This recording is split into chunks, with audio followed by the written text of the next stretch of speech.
તો વડાપ્રધાન નરેન્દ્ર મોદી વર્ચ્યુઅલી કરી રહ્યા છે સંબોધન, આવો જોઈએ।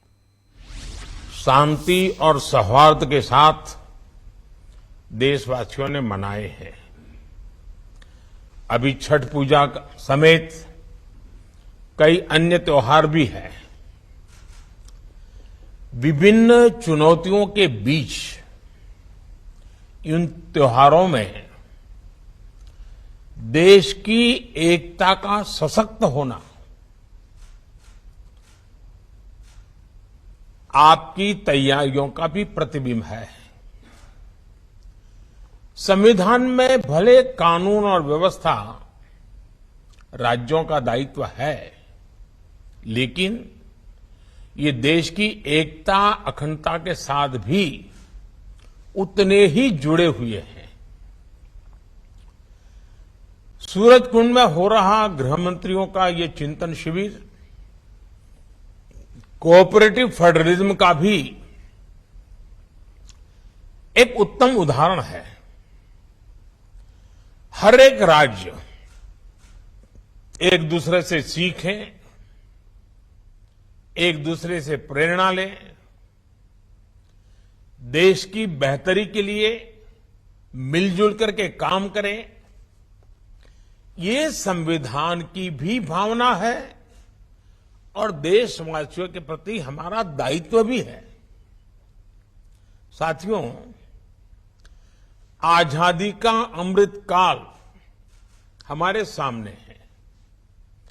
आने वाले 25 साल देश में एक अमृत पीढ़ी के निर्माण के हैं। ये अमृत पीढ़ी पंच प्राणों के संकल्पों को धारण करके निर्मित होगी। विकसित भारत का निर्माण,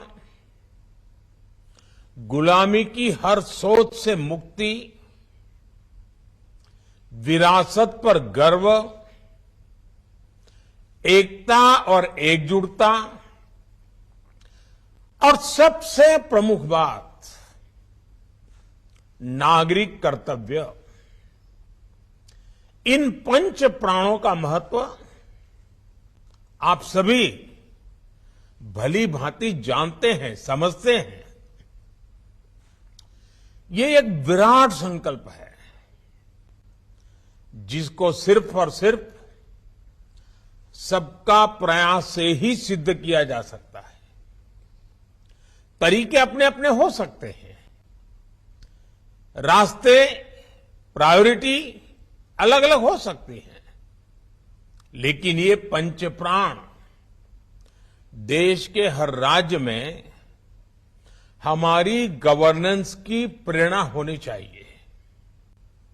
जब ये सुशासन के मूल में होंगे तो भारत के सामर्थ्य का विराट विस्तार होगा। जब देश का सामर्थ्य बढ़ेगा तो देश के हर नागरिक, हर परिवार का सामर्थ्य बढ़ेगा।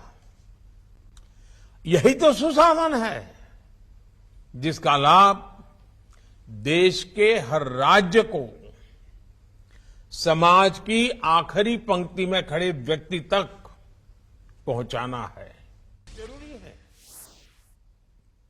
और इसीलिए आपको मालूम होगा, मैंने डीजीपी कॉन्फ्रेंस में कहा था कि 2 एडजॉइनिंग स्टेट होते हैं, उसके जो एडजॉइनिंग डिस्ट्रिक्ट होते हैं, उन्होंने पीरियोडिकली बैठ करके दोनों राज्यों के उन दोनों जिलों की समस्याओं का संकलन करना चाहिए, साथ मिलकर काम करना चाहिए। उसी में से ताकत बनेगी। कई बार केंद्रीय एजेंसियों को कई राज्यों में एक साथ जांच करनी पड़ती है, दूसरे देशों में भी जाना पड़ता है।